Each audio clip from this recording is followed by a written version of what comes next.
We are the Senate, a Clone Wars breakdown where we'll watch and discuss a new Clone Wars episode every week. This week we'll be watching Clone Wars Season 4, Episode 2, Gungan Attack. And we hope you enjoyed the show as much as we do. Thanks for tuning in, and this is where the fun begins. For those of you who haven't seen this Clone Wars episode in a while, we have a synopsis for you. When their plan of escape fails, the Jedi Mon Cala and Prince Lee Char combat the Separatist army while holding out for Republic reinforcements. So this episode is continuing the Mon Cala story arc, so check out last week's episode if you missed it. But let's dive right into our first scene. Rift Hampson is reporting back to Count Dooku about the success of their, let's call it, Unfortunately, he occupation. escaped capture and is hiding with what's left of the Jedi and their army. Do not underestimate this boy, Tamsin. He must not become a symbol for the Mon Calamari people to rally behind. This child is but a coward. He is no leader. That is irrelevant. The whispering of his name can rekindle hope. And hope is something we cannot allow our enemy to possess. Excuse me, Count Dooku, but what of the prisoners? They are to be processed. Internment camps have been set up below the city. Gather the rabble there, then set them to work. Surely you do not mean all of them? The women and children? Are to be sent as well. Is that understood? Yes, my lord. I mean, there's not, like, the Corrin want to experience. They want to be in charge. They want to have independence and have influence. But they're doing it through the wrong means when they should just be communicating with Lee Char. And now they're engaged in a war that isn't going to end well for anyone. I mean, you see Rift Hampson sitting there like he's king of Mon Cala, which is probably the plan. It's probably what Dooku promised. Riff? Just Riff? I guess that's his first name, Riff. So, in all regards, neither side is going to win if you're talking about Mon Cala and Quarren. However, the Separatists... What? I don't know. The Separatists definitely have their own ulterior motives. But the Jedi and the few Mon Cala forces they have with them, they're trying to escape, so they're going to the Republic ship. It doesn't look like things are going to go too well. I mean, Rift Hampson isn't going to do that. See, it's right there! Spring the trap.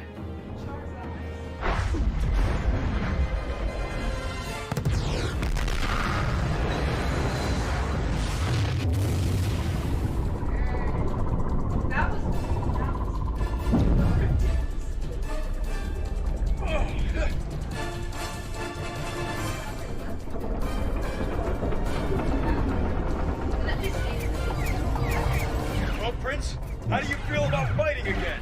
Master Jedi, we're too vulnerable here. We must reach the sea floor. Grab on to the debris. Let it carry you to the bottom. I think I'm getting seasick. Yeah, I like that Lee Char is subtly taking charge when he can. Just, he's making plans, making decisions, really stepping into that leadership role, even though he still is a child. But, he's doing the best job he can. But he also is Jedi, so he's okay for now. But Kit Fisto joins them as they ride down to the seafloor. Lovely Kit Fisto. He's truly a gem in this career. Back so soon? Yeah, the ship had some problems. I can see that. All around me. This is our only chance. We need to split up and hide the prince's whereabouts. Not sure that's the best strategy. I'm sure. Captain Akbar's words are my own. It will give us the best chances of surviving if we split up. As you wish. Ahsoka, you and the prince go with Kit and take the clones. I'll take the senators and Captain Akbar. Lay low. Our only hope is that Master Yoda can send help in time. No, Prince Lee Char is our only hope.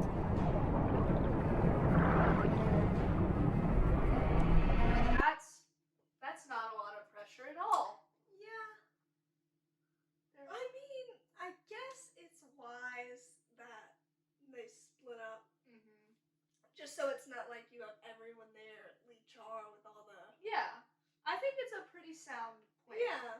But, I mean, it is also like there's a risk of sending him kind of just by himself. Well, he's got Ahsoka, and at this point, Ahsoka's proved herself so many times. I think Anakin's pretty comfortable with her handling this sort of thing. But I like that Akbar's there for Lee Char, and even though that's a lot of pressure to say that he's their only hope, I think in some regards it is true, especially with the Quarren, and if anybody's going to unite the Quarren, it's Lee Char. So there's that, but I can imagine Anakin is not very happy. And neither is Lee Char, because the Quarren and the Separatists are taking the Mon-Cala people into captivity, essentially. Just like Dooku wanted, and he's not very happy about this.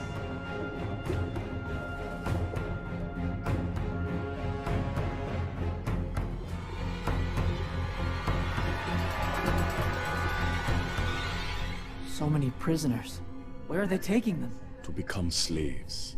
I can't believe no Sarai and the Quarren agreed to this. Count Dooku rules here for now, not the Quarren. What you see, Prince, is the future of all the people on this world. Mon-Cala and Quarren. All slaves for Count Dooku. Yeah, that's a scary future. For Lee Char, at least. Yeah, but Lee Char is probably the only person who can stop that. Yeah, and I think it goes to show that the Quarren, I mean, they're still letting it happen, but they still don't have much choice in the matter. Like, if Count Dooku says it, it's going to be done. And so, the Quarren are kind of trapped. At this point, I would imagine No Sarai is kind of regretting his decision a little bit. But what else is he going to do? Back out now and get murdered or chopped to bits by Riff Tamsin? There's really no easy way out for him. But the stakes are high. The Mon-Cala people are prisoners now. And if Lee Char is ever going to save them, he's going to have to do something. But it's not looking too good. And Lee Char has some doubts as well.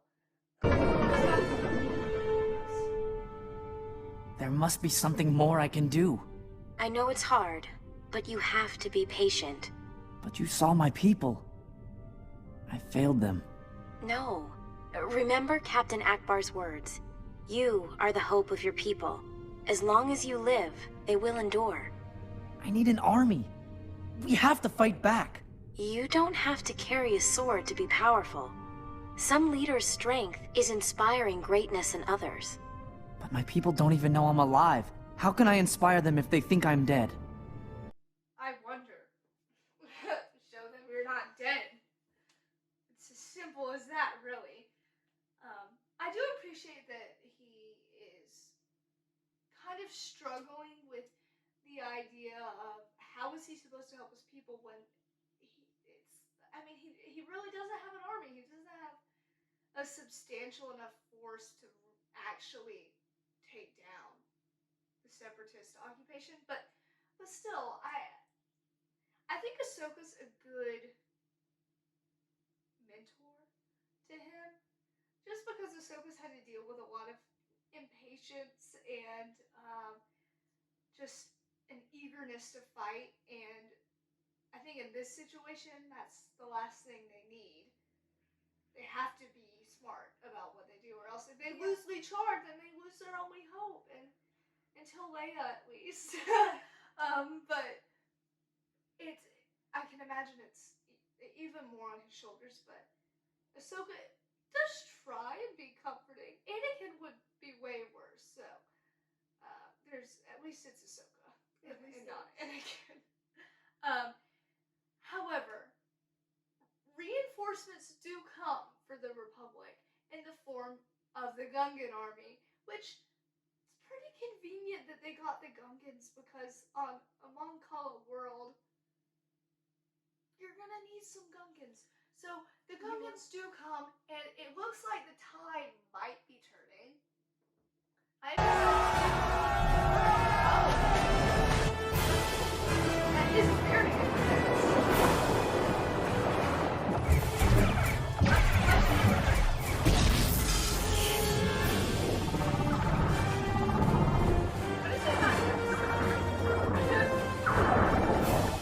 Gungans, the tide has turned in our favor. Let's free my people!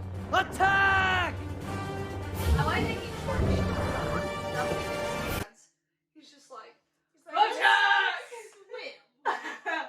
Yeah, but like Kid Fisto said, the tide is turning in their favor. And, well, at least for now. But even though they have Gungans, that doesn't necessarily mean they're guaranteed to be free. Yeah. Because the Gungans can only do so much. And it's an interesting factor of this story arc, in the sense that even though they might have an advantage, that doesn't necessarily mean they're going to win. And so there's a pretty equal balance of wins and losses in this story arc as a whole. But while everyone is fighting, Lichar encounters Riff Tamsin again. Now, I would be here.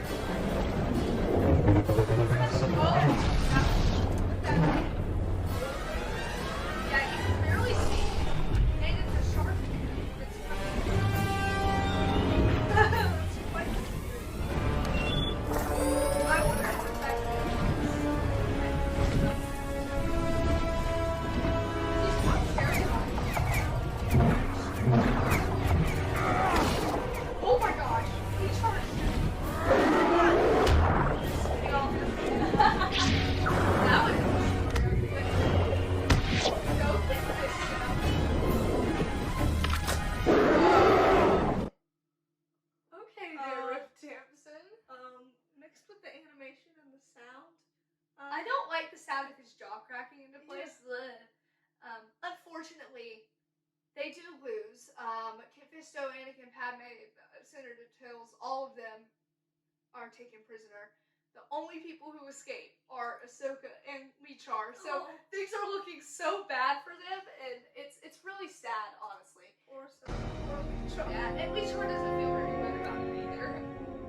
Now you and I are the only ones left. I'm sorry, Lichar. I know what I must do. I know my people need me. I just don't know how to win this war. Look, I know you're scared, but you can't let your fear control you. Aren't you scared? I used to be. All the time. Until I realized that if you make decisions out of fear, you're more likely to be wrong. I will unify Mon Cala again. I promise. We have to go.